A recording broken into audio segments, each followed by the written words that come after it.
আমি আরেকজনের নাম স্মরণ করতে চাই, যার সঙ্গে আমি কাজ করেছি, যাকে আমি একজন অসাধারণ মন্ত্রী হিসাবে দেখেছি এবং যিনি গণতন্ত্রের জন্য আন্দোলন করতে গিয়ে তিনি চলে গেছেন, তিনি নেই, এখন তাকে ফাঁসি দেওয়া হয়েছে, মাওলানা মতিউর রহমান নিজামী।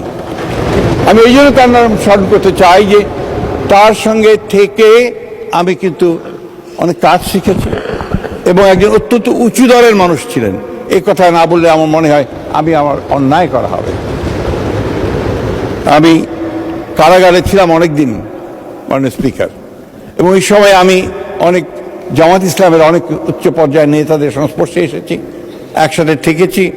আমাদের মীর কাসেম সাহেব, কামরুজ্জামান সাহেব, কাদের মোল্লা সাহেব এবং আজহার ভাই উঠে গেছেন, আজহার ভাই আমাদের সঙ্গে অনেকদিন ছিলেন। আমাদের ব্রিগেডিয়ার হান্নান শাহ, তার নামও আমি মনে করতে চাই, তিনি লড়াই করেছেন। ডক্টর আর এ গনি, তিনি আমাদের সঙ্গে দীর্ঘকাল জীবনের শেষ দিন পর্যন্ত গণতন্ত্রের জন্য সংগ্রাম করেছেন।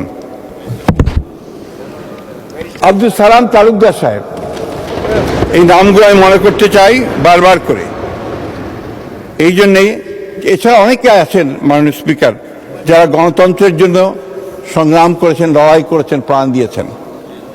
আমাদের দেশে বারবার এই দেশের মানুষ লড়াই করেছে, সংগ্রাম করেছে, এবং সেটা হচ্ছে গণতন্ত্রের জন্য সংগ্রাম করেছে, কখনো ভাষার জন্য সংগ্রাম করেছে, এবং কখনো স্বাধীনতার জন্য সংগ্রাম করে লড়াই করে জীবন বাজি রেখে লড়াই করেছে।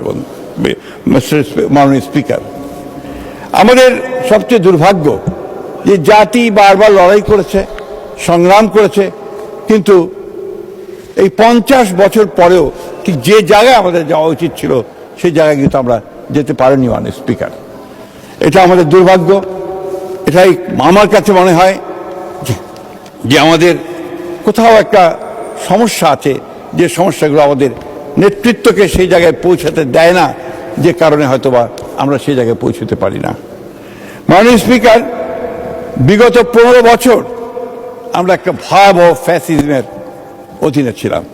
গোটা জাতি নির্যাতিত হয়েছে, নিপীড়িত হয়েছে, খুন হয়েছে এবং তাদের সমস্ত স্বপ্নগুলো বিনষ্ট হয়ে গেছে।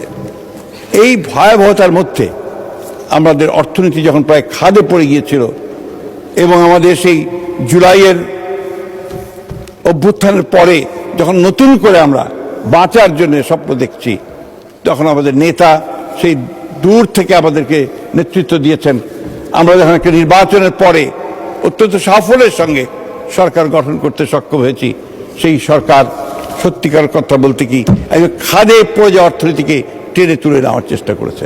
আজকের এই বাজেট, আমাদের পাশেই বসা আমাদের আমির খুশরো মাহমুদ চৌধুরী সাহেব, সেই সাহসী মানুষ যিনি খাদে পড়ে গিয়ে উপরে ওঠার চেষ্টা করেন, সেই চেষ্টাটা তিনি করেছেন এই বাজেটের মধ্যে দিয়ে।